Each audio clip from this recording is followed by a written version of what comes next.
In this podcast, Scott Harrison, CHRO at Valparaiso University, talks about the fabric of a learning organization. So stay tuned.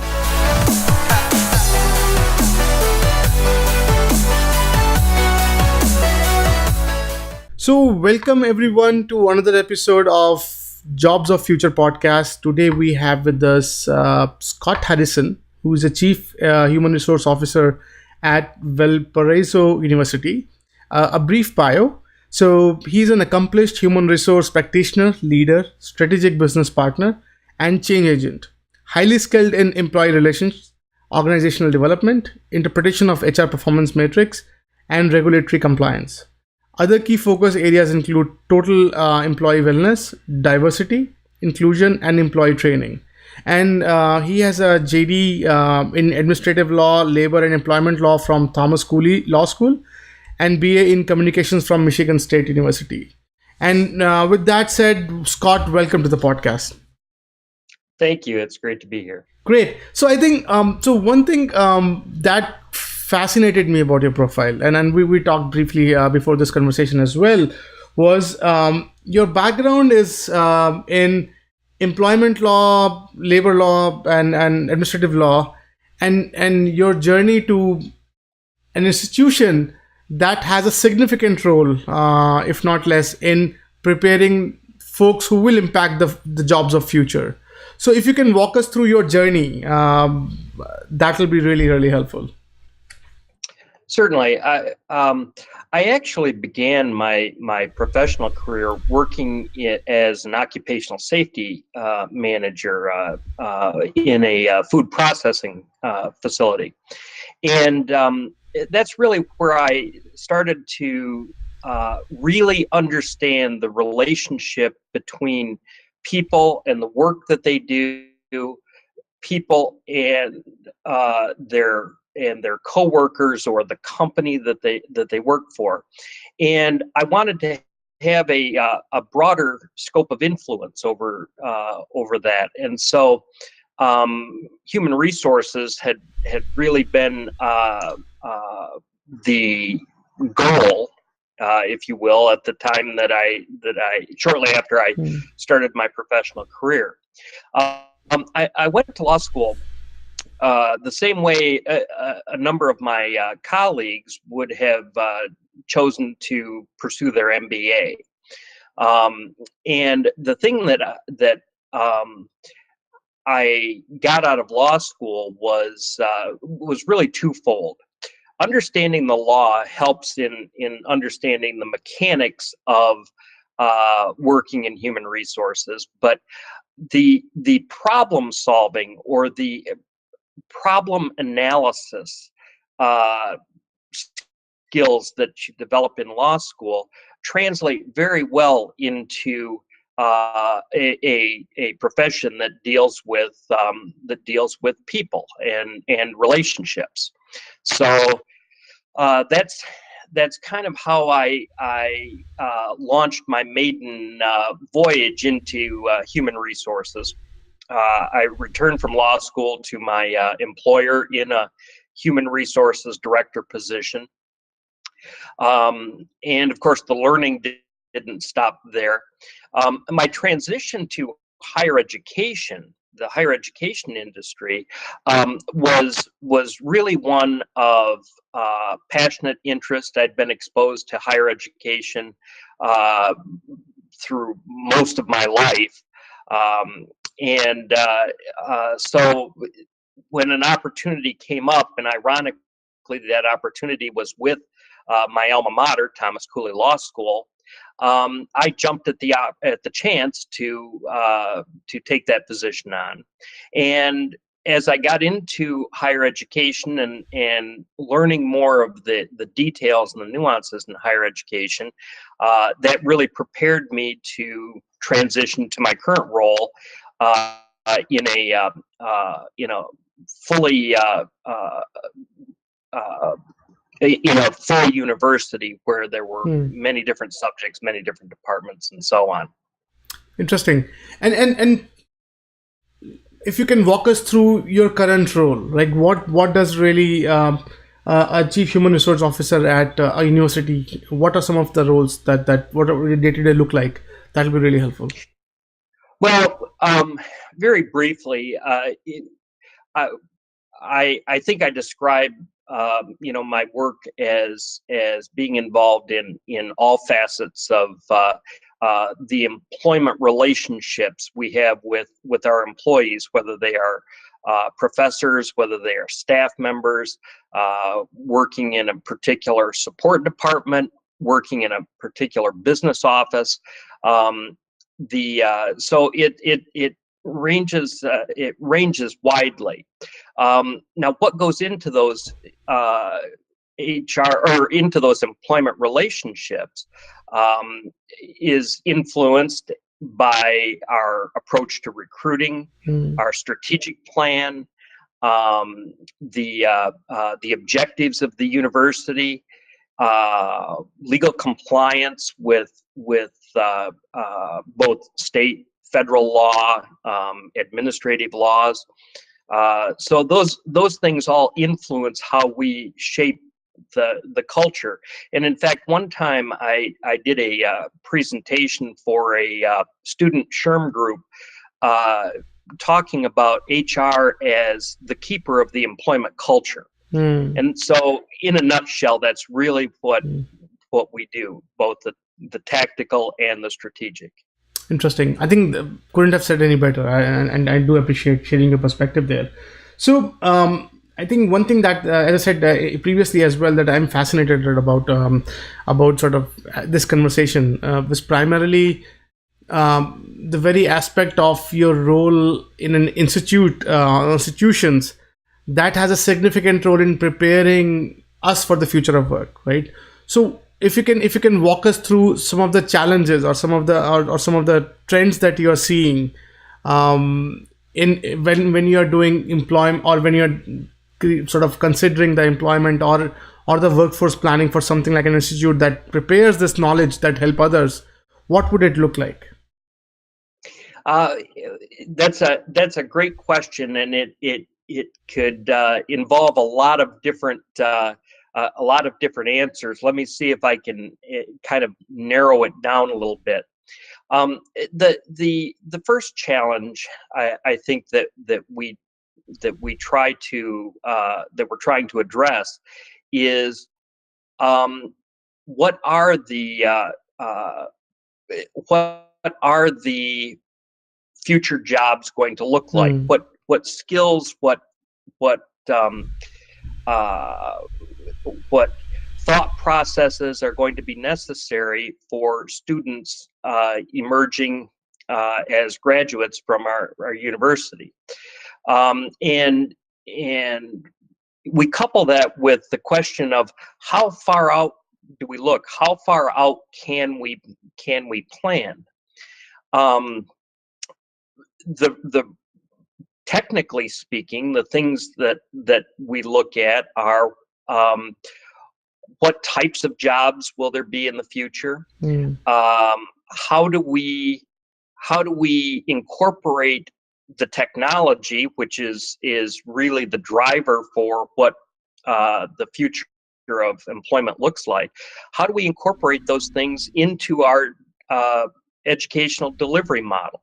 So we're confronted really with two sides of the coin.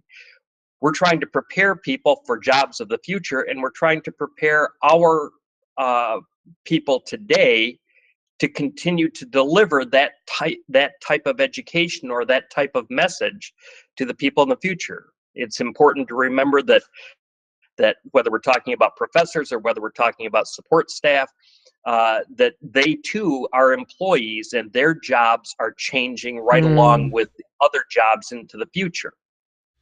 Interesting.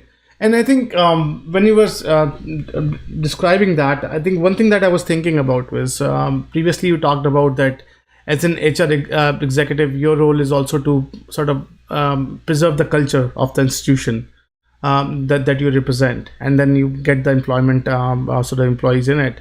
So in an educational institution, right? So we are seeing there's a lot of disruption through technology, right? We are seeing online courses, and the universities has been primarily focused on 4-year, 2-year templates, like some of the very traditional cut programs, semester and whatnot, and very culturally inscribed into all the template of how even our learning to a certain degree is influenced with that template. So when you, as a bridge between that cultural perspective of a traditional way to learn, tackles with your technical aspect of embracing technology in educating, how do you make that balance? If you can walk us through that. Well, that's a great question, and it sort of presumes that we actually find a balance in that. And I think that's, and I don't mean that to sound cavalier. We're constantly struggling with that. Um, the most immediate thrust is to understand what the not only the needs but the expectations are of our student customers, to put it in business terms. Um, and likewise to anticipate or to figure out how advancing technology can be harnessed or shaped to improve maybe the delivery of the educational programs, maybe to more effectively deliver the educational programs, and I don't know that there's any one answer that any institution is going to settle on. Those are the things that are debated and will be debated into the future. I think the biggest challenge for many institutions, higher ed institutions, is to overcome the traditional concepts or some of the traditional trappings of a university or a college. Those being sort of what I call ivy covered wall images, excuse me, that we continue to perpetuate, when in fact many younger people today, the traditional age students, and I'll speak in a minute about why that, or how that is changing, but traditional age students, students who are 18 to 23 years old, who are coming into college or university for the first time, they don't have that concept, because as you correctly point out, there are institutions out there that provide online learning. Online learning is becoming an essential component in almost any higher education institution, and technology is advancing other things, other delivery mechanisms that many professors today, those who are mid-career or later career, had no appreciation of when they started. And so they struggle sometimes to figure out where and how we introduce these technologies into the classroom. So I don't have a really concise or really short answer that summarizes that. Those are debates that continue to go on in the universities. Interesting. So, and thank you so much for walking us through that. The other perspective I think about, when I draw a parallel from, say, an education institution with a big conglomerate that is preparing their workforce to this latest trend, and ensuring that I think so. Whatever university does to a society to keep them ahead in what's going to happen. If we draw a parallel to, say, a company like IBM or GE, like ginormous companies who have this university focus as well, like who wants to make sure that their employees are at the top of their game, or who are sort of, they understand that the change in the trends. What are some of the learnings that you think they could learn from in educational institutions in drawing, sort of in ensuring that their workers are always at the best of their game? Well, that's a great question, and I don't think it's so much about what those institutions, those organizations, whether we're talking about a General Motors, um, any other Mm. large organization. I don't think it's so much about what they can learn as it is about how they can help shape Mm. the future of their employees. One of the things that has been tested, and there's a lot of literature out right now, and a lot of a fair number of champions of skills training and teaching people trades and things like that. Um, there have been a number of instances where business has partnered with colleges and universities to help formulate actual Mm. programs. And there's a trade-off. The employer has a certain Mm. level of investment in it, but also makes certain assurances about the numbers of people that they can hire or take that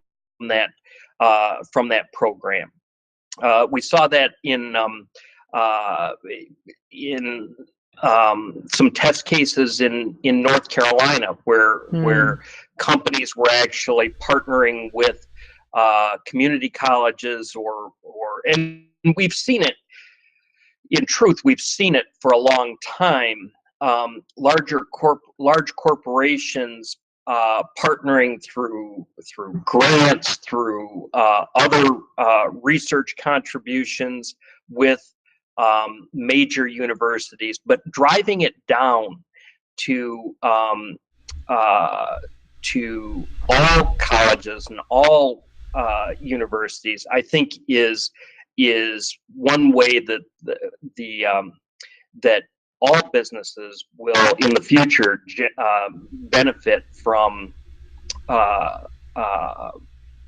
the graduates who are coming out of whatever institution you're talking about.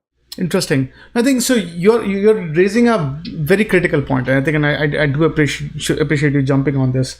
So I think one of the thing that I as an entrepreneur, I have my own company that I run, and I find a problem with sort of when I talk to a university or a local university in Boston. So if I want a talent, right, I want it now, maybe in next 7 days, maybe in next 20 days or whatever, right? And I want them to be trained, right? And I don't have a setup to educate and empower these workers, right? I don't have a setup to, even if I talk to a lot of executives at bigger companies, they share the same concerns.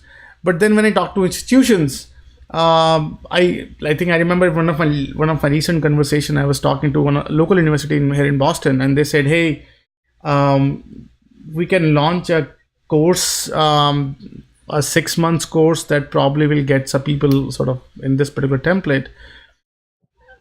I was telling them, "Hey, I hope you say that, okay, because you guys are the maestro in educating people. You understand the education business. You understand what all techniques and technologies needs to work together to educate and empower a worker. But now businesses has to take upon themselves to educate, and businesses are lousy when it comes to education. They're not in the business of educating, right? They're business of executing. So from your vantage point, what's your perspective, number one, on that, and number two, do you see it are happening in future where uh, university will be closely aligned with even companies in delivering them work or sort of prepared workers in some degrees? Absolutely. Let me back up just a little bit in your analysis. Certainly, I think it's fair to say that most companies um, struggle with uh, training and developing their employees. They're not. That's not what they're in business for Mm. one thing. By and large. At the same time, there are some very successful examples of companies who do educate their employees, corporate universities that um, educate their employees not only on processes that are important to those particular their particular organization, but even more general processes. You look at Walt Disney World and the Walt Disney Institute, Hmm. which can teach about concepts that translate across industries. Um, McDonald's Corporation and Hamburger U, um, uh, people who have gone through those processes. That the general sense is gone through those educational programs. The general sense is yes, they're going to be the most outstanding McDonald's employees Hmm. and managers and supervisors uh, that are out there, and they will stay with the organization for potentially their entire career. But those that don't can still use those skills as uh, as a bona fide for their ability to manage in other types of organizations or other types of companies. It very much depends on who the companies are or where they want to translate those skills or transfer those skills. But nonetheless, those are examples of organizations Hmm. that have some outstanding internal training programs. And I do think that companies need to make assessments about um, what things they uniquely need to train their employees on. There's always going to be a component of training with any employee coming into an organization for the first time. Um, uh, the question is how much of it will they need, how specific does the training need to be, and so on. But moving further into your analysis, yes, I absolutely believe that we are going to see a growth in partnerships between colleges, universities, and private business um, to prepare future employees Hmm. or prepare students to be future employees in those organizations. Interesting. And now let's talk about how you, as an HR executive for an institute, your work has changed when it comes to, say, previously, considering how the education is changing, right? So there was a generational perspective in education. What are some of the things that you see, or some of the trends that you are seeing in education, and the requirement of the talent to educate this sort of new trend and phenomena? What are some of the changes that you are seeing that you can walk us through?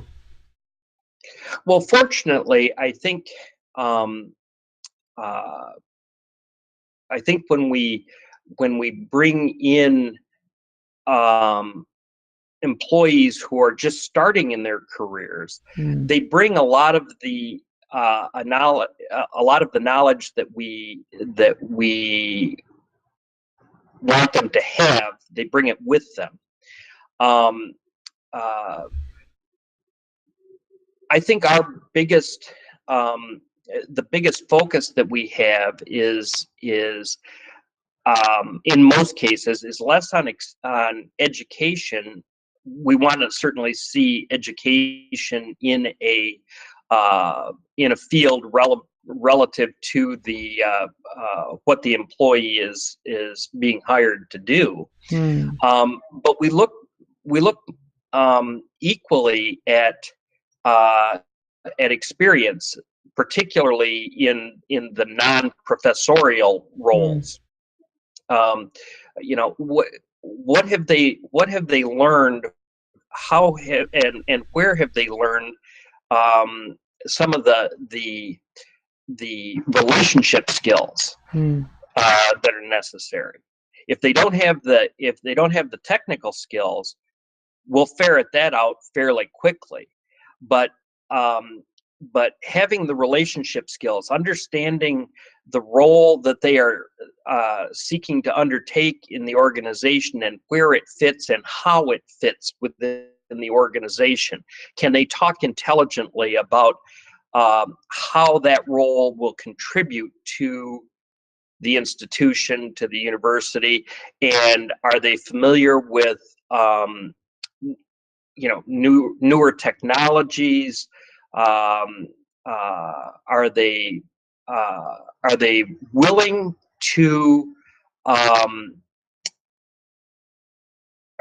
to be change agents? Really,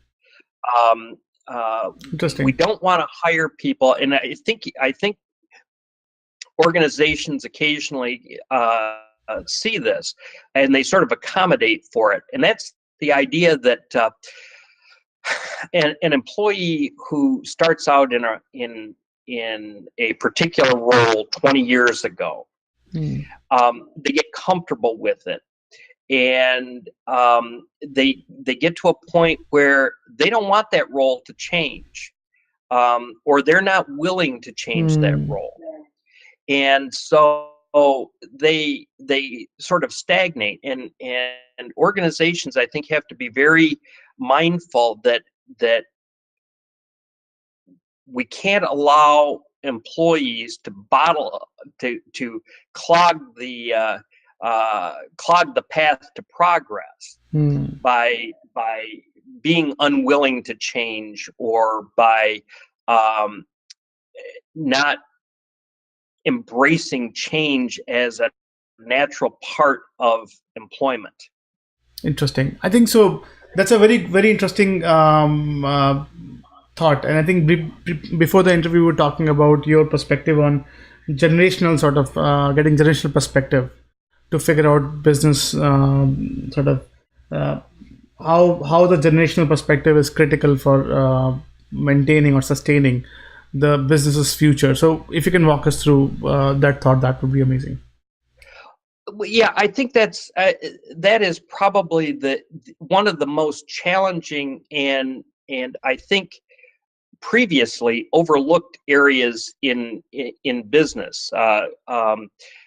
We're starting to see more and more consideration of this, but oftentimes it is presented in seminars or in workshops as thinking about the 3 or 4 generations that make up the workforce today, and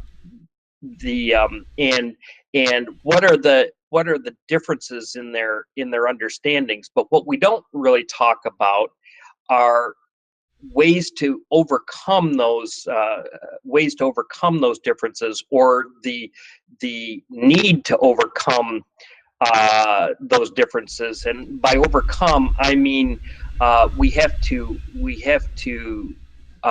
collate those differences in order for the organization to continue to move forward.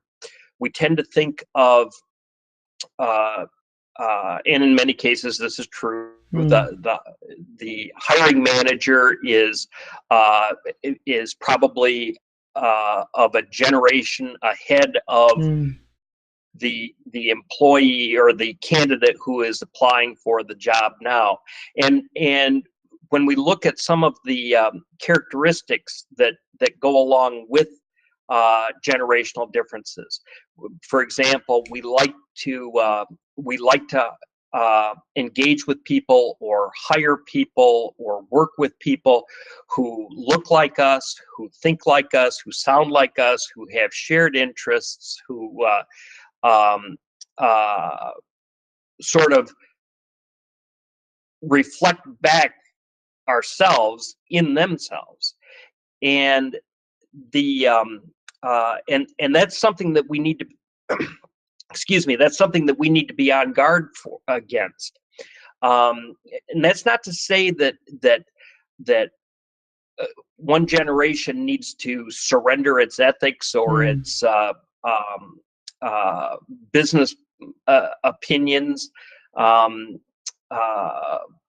based on what another generation thinks, but they have to be open to the idea that their ethics or their processes, their opinions will be challenged, and they have to be open to the idea that they could be changed to a more modified position, because we can't.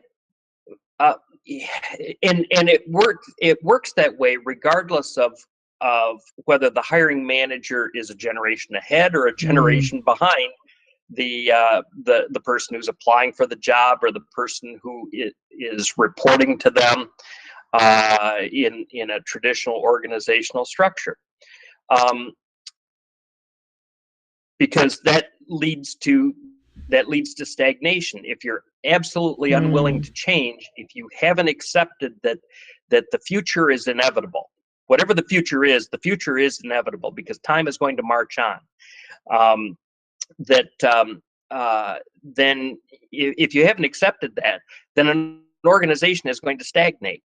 And one of the things that gets the most the strangest looks from people is not when you tell a more senior generation, hey, you have to be open to the ideas of younger employees. It's that the strangest looks come from the younger employees when I remind them, you're going to be obsolete at some point in time as well. And many of them, it was a very interesting. It was very interesting to watch Mark Zuckerberg testify before the congressional committee, because just to give an idea of how fast time flies and how the future is in the next moment, when you consider that in 2004 he was 20 years old when he launched Facebook, and everybody hailed him as a child prodigy, and rightly so. But today he's 32 years old. He's a billionaire. He has 2 kids, and he's testifying before a congressional committee of people who are 1, 2, or 3 generations ahead of him. True. And so we can look at the dynamics, look at how he testified, what were the concerns of the people who were on the panel, and do generations that are coming up behind him, do they have those same concerns? Where has his perspective shifted as he has gotten more mature and more experienced? And when we look at things like that, and we can translate that into our individual businesses, when we start really taking those things into consideration, then I think we can start addressing the loggerheads that we come to between generations. Interesting. No, I think, by the way, beautiful point. And I think, so one thing that I was thinking about, your emphasis on relationship, right?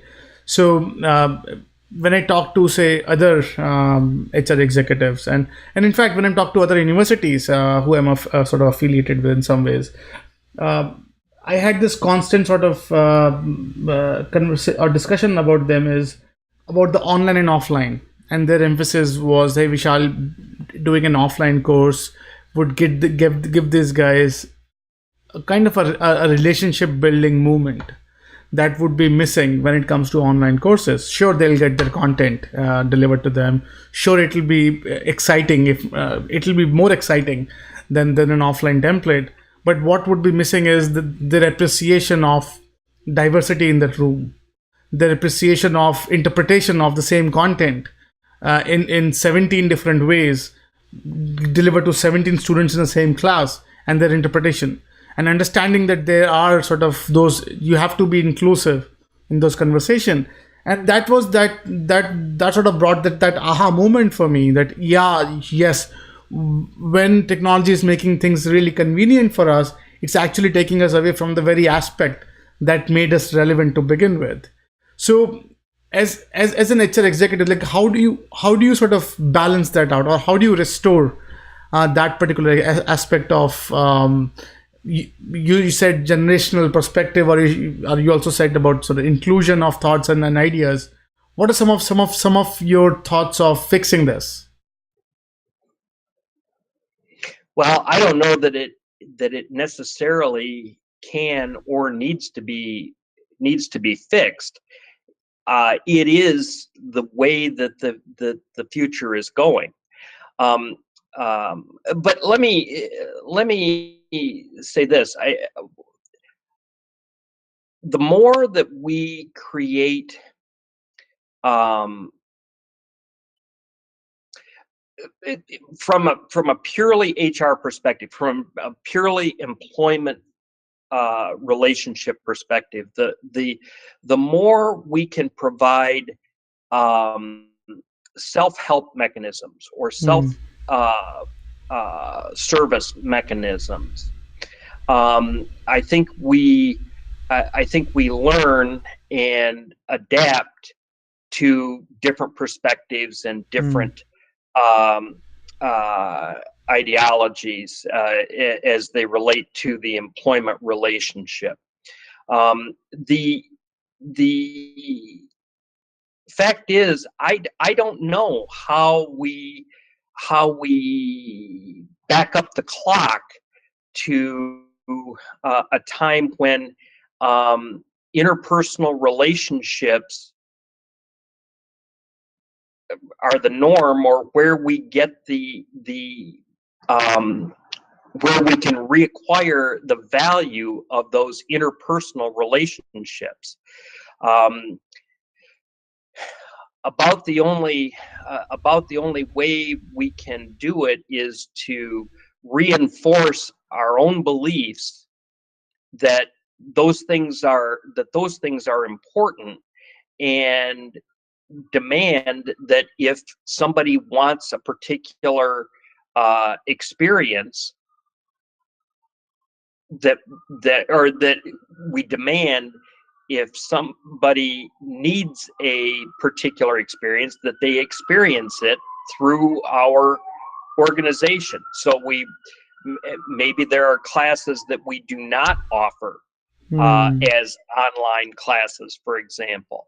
Hmm. If that direct human contact, if we value that, then we have to be able to force it on onto people, because the current um, cultural direction Hmm. is more and more online, and with good reason, and there are many values that valuable things that come out of that. Um, Technology has significantly shrunk the world, um, Hmm. uh, and as it shrinks the world, we need to understand we have more and more interdependence on each other. At the same time, I think it begs the question: what are we placing our interdependence on? Are we placing it on the online presence, or are we placing it in the person who is represented by the online presence? Hmm. It's a very challenging thing. Interesting. Wow. So, interesting. So, I think one thing that let's talk about. We're on a technology. So let's stick to for that for a few more minutes. So you talked about sort of the technology impact in our day-to-day work functioning and our ability to function as workers. So now let's talk about work-life balance. That's something as an HR executive that's in your advantage also to ensure that the workers they remain sort of they maintain a healthy work-life balance so they can deliver a maximum outcome. They remain happy and all that. So now, tell us, how is advancing technology impacting the work-life balance from your vantage point, and what are some of the ways that you could, or what's your thought on that? Well, I think we have to. I think technology has shifted the paradigm of Hmm. work-life balance. Um, Traditionally, when we talked about work-life balance, when it was really sort of an emerging idea, it was at a time when um, you would get up, you'd go to work, you'd drive to work, you'd work your shift, whatever hours were necessary to work. You leave work, drive home, eat dinner, watch some television, and if you wanted to spend more time than that with your family, you would go on vacation. Hmm. The question was disengaging from the burdens of work in order to focus on other things that were important in your life. Well, technology has changed that entire paradigm, and it's been changing it for some years now, so that there is a blend.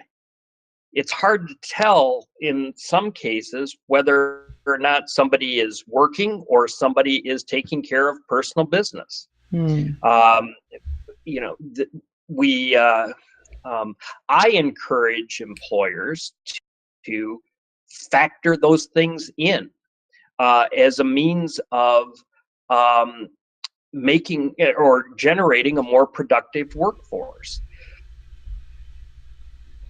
as opposed to somebody taking 3 or 4 hours off from work in order to attend a doctor's appointment or to conduct banking or to get a prescription.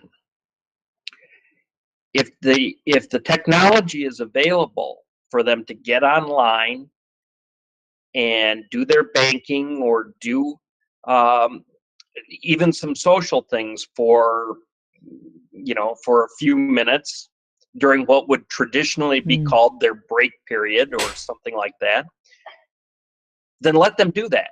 That Hmm. keeps them in the workplace, or it makes them immediately available when they get that concluded. It makes them immediately available to pick right up where they left off, and the workflow continues. Now that's just one example, but I what has become the norm today, I think, in most organizations, is that somebody will be carrying their little smartphone with them. Hmm. And so it doesn't matter if I am attending a Tiger ball game on a Saturday afternoon, or I am traveling on vacation in Europe.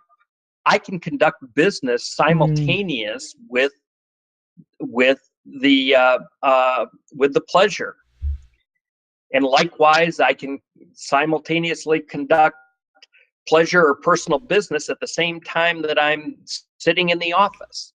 So we've really lost the clear distinction between what time is work time and what time is personal time, and we're disengaging from work in short bursts, interwoven with short bursts of time being engaged with work. Interesting. Now that doesn't apply obviously to all jobs in all industries, but we are seeing more and more and more of that. Interesting. So, good point. And the further technology advances, we will see that more and more, even in industries that or areas that cannot right now sustain that. Manufacturing, for example,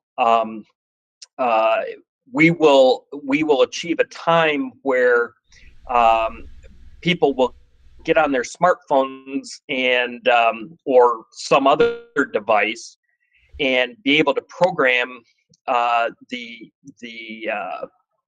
robot at their workstation to perform some work. Interesting. So, great. So on that, on sort of how the impact of technology and it's impacting how we work and function today, I definitely want your perspective on an interesting thought. So, and the thought is, does HR owns the employability of its workers?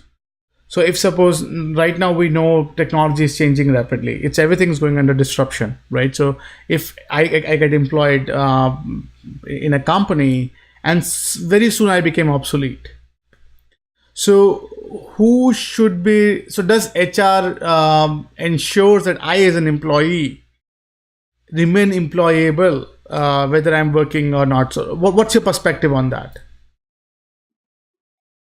Well, the first thing that I would say is it depends on what aspect of you is becoming obsolete. We will. My hope is that we will always have a need for knowledge workers, and that knowledge workers will be the jobs of the future. In other words, they will what they will bring to the table is an understanding of some things that technology cannot substitute for. Assessing quality, assessing changing dynamics in the marketplace.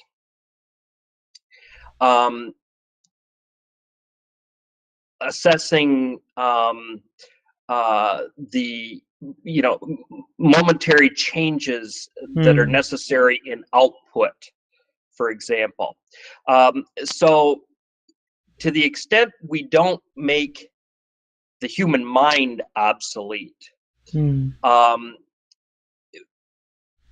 there is no question but what the physical work will increasingly be reduced. Interesting. And so we're almost at the tail end of the conversation. So I want to spend some time on your position, and then personally you. So let's talk about being a CHRO in an education institute. So from your vantage point, what are some of the tenets or some of the successful tenet that is helpful for us HR leader when it comes to running either a U of a big corporation or an educational institute? I think regardless of the type of organization that you're working with, you have to develop both an understanding and a perspective that looks at the organization holistically. That it's not just a bunch of components that have been thrown together, or a bunch of people that have been thrown together, but they are all interrelated. Um, I think it's extremely important to be an active listener, and to open yourself up to new ideas and new perspectives, as well as questions and challenges to the way things are being done, or the way things are the way things are working, um, and all that.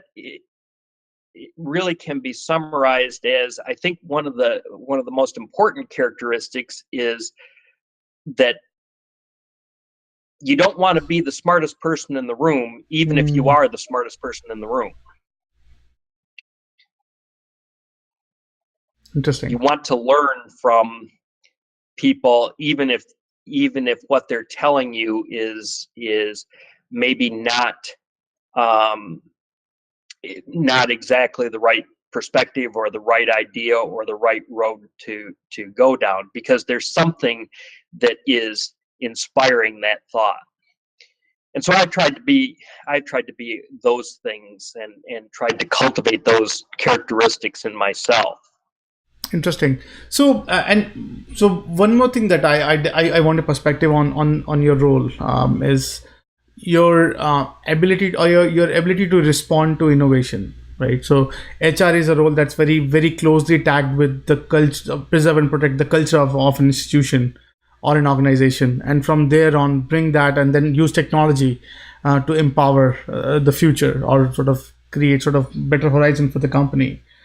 So that means when you say preserve and protect the culture, and you talk about innovation, they're like two sort of not very not on the same coin many times. So how, as you as a leader, would perceive innovation? Like, what are some of the ways you sort of either embrace it, or what some of your thoughts or hacks that you use to recruit innovation?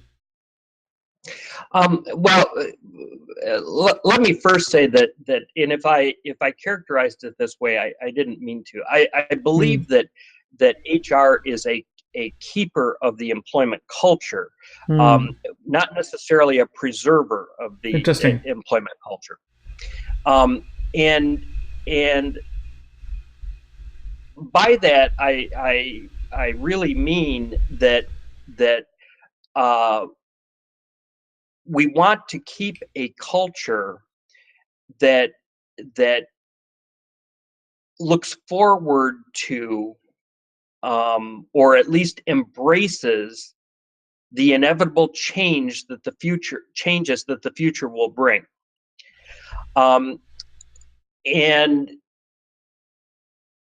whether we're talking about being a higher ed institution, where it is important that a component of our education is to prepare people for those future changes, or whether in my role as an HR leader, to identify people who have that vision of the future is inevitable, and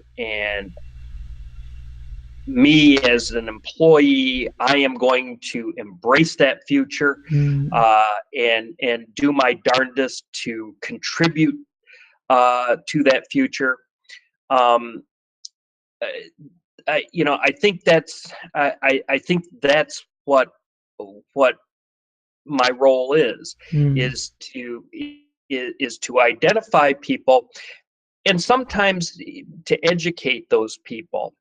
Certainly the employees who are part of the culture, before I may help to make the selection, or even after helping make the selection, to educate them that their success is dependent on their willingness to meet the future and meet it head on. Interesting. Well said. So, let's talk about you. So in your journey so far, if I would say, what are, say, some of the tenets of your success so far? Like, what are some of the things that you really hold dear on to, and that has helped you be successful in your journey? If you can share some insights on that. I think I think very much like I said before, it is a willingness to see the big picture, to Mm, understand the mm, organization holistically. I think it is to never lose sight of the fact that my objective, or the objective of my department, is to work with people. And at the end of uh, any work process, uh, project, whatever, it's about the people and the relationships that they have with each other interesting. that defines the success of the organization. I also recognize my own limitations, the limitations of my knowledge, or the limitations of my experience, and never lose try to never lose the opportunity to learn from somebody who does have those experiences or does have insights on a particular issue. So I think that the key to success, and I would say that that's true for most people. Hmm. The key to being successful is to understand that you can't be it all, and you don't Interesting. have the final say. Interesting. So one more thing we ask all of our guest speaker is about their favorite read, any particular book that they recommend our listeners and viewers. Do you have any recommendation that you want to share with us? I one of my favorite books, and I refer to it um, uh, fairly often, is called Lincoln on Leadership by Donald Phillips. What's interesting about that is that um, uh, in Lincoln's time, I think you first of all begin to understand that problems are problems are problems, no matter what generation those problems are occurring. Some problems are just bigger than others. You know, running a country in the middle of a civil war is usually a bigger problem than which tie do I wear today. But what's really interesting about that is that Lincoln himself recognized that the value and importance of relationships, and his role in those relationships, in developing those relationships, in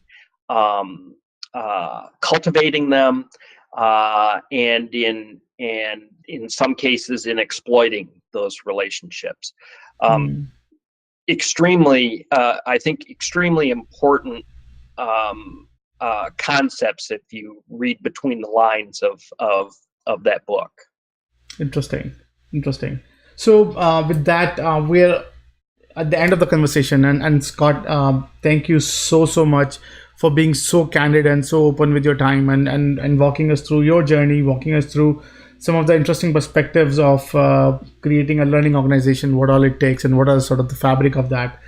Before we part ways, I certainly want your closing remark for our listeners and viewers who are listening to this conversation. What would they take away from whatever they have heard so far? To all of you out there, the future is a big, dark, sometimes scary room. Hmm. Don't make me go in there alone. That's what I would leave you with. Nice, nice. That's intense. So, beautiful. With that, Scott, thank you so much for your time. You're always welcome back on the podcast. Uh, uh, to share your journey. Wish you nothing but success in your role, and we would be looking forward to some interesting work from your end as well. And thank you so much. Well, thank you, Vishal. This has been a tremendous pleasure, and I wish to you and all of the participants in your site the same thing. Much success and courage as you move forward. Thank you. I thought I was sick of home, but actually I was homesick. Never really knew that I would have to grow up so quick. I'm so uncomfortable, don't know anybody here. Just a couple dudes that I met once, that's it. And I go into the booth feeling nervous. Got butterflies in my stomach like I'm so worthless. Is the mic on? I don't know how to work this. Inside I'm breaking down, I hope I'm not up on a